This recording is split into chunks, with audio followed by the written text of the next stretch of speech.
I'm being joined in this video by my colleague Amelia, and we are enjoying wine, which took a ridiculously long amount of time to, like, open. Yes. Because we have weak arms and aren't used to regular corkscrews. I've even been doing, like, full-on big girl push-ups, and I couldn't do it. They haven't delivered what they were supposed to deliver, and I was supposed to become a badass. We're in Baltimore! There's a ridiculously awesome view out there. There's a harbor with real fishies. So we just finished our first day at the APRA International Conference. And my first APRA. Very first. This is my fourth. What session did you go to in the morning? I went to the New Researcher Symposium because I just finished 6 months in this position, so new researcher. And then I snuck out and I joined the International Research panel session. The new researchers when we talked a lot about ethics, and I really appreciated that.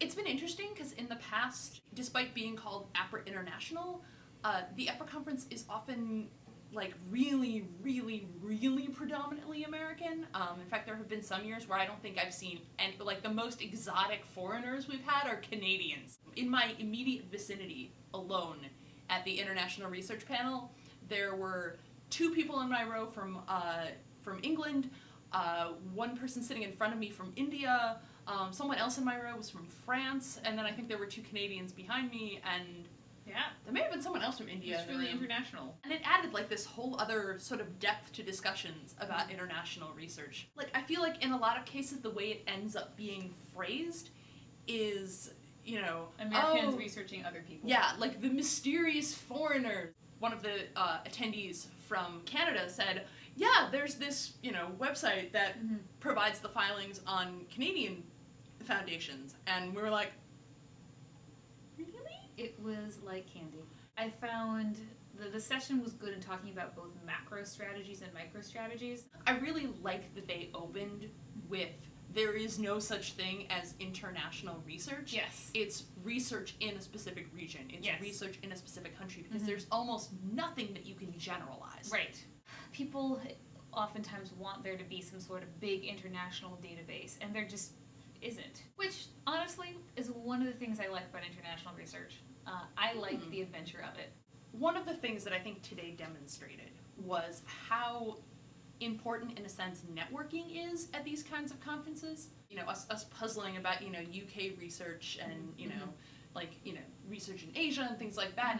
These are things that if we knew someone who was a researcher in that country, it would be so easy to go, okay, I have this problem, what do you suggest? Friends in philanthropy, too, of, you know, what does anonymous mean? Like, we have a very specific idea of what anonymous donation means here, and what the different levels of anonymity is. Are there different standards?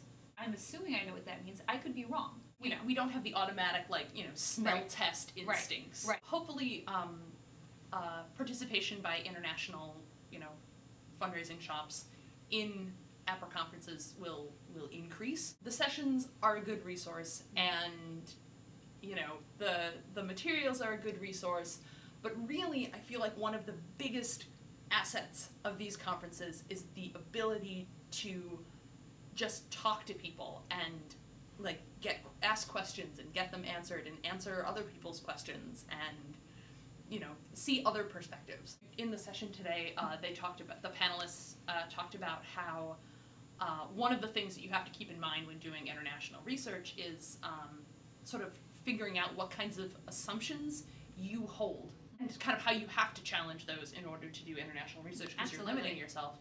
And I feel like, you know, this conference helps with that. I'm going to end, for me, with some of my favorite international resources that I want to share with the world. Okay, go. All right, one thing I haven't seen discussed is word reference language forums. What is that? So word reference is an online dictionary. It's, you know, like your basic online bilingual dictionary. But one of the things that's nice about it is they not only have the words, so say I'm going to talk about a glass, and I'm going to say, okay, I put it in a glass, and it comes out, like a drinking glass, it comes out in vaso. And it might also come out vidrio, which is like, you know, window glass. And they'll have all, you know, use it in a sentence like a typical dictionary. But then they also will pull up in their language forums, they have people submit questions, and particularly folks who are professionals working in their second or third or fourth language will say, okay, so I've come across vaso used in this way, which is not how I've typically heard it. Why is it being used this way? What background, what context can you give me? And they'll pull up any time that's appeared in the forum. It's particularly useful for financial terms. Oh my gosh. Yes, because Yeah. that's come up where several times, like, all right, the translation according to the dictionary is this, but I'm seeing this word used, and I don't know what the subtle difference is. Yeah. The way that language in finance and English is used is confusing enough. Yeah, yeah. Cue song. Baltimore! Wine! Research! Research! International! Bye, nerds! Bye!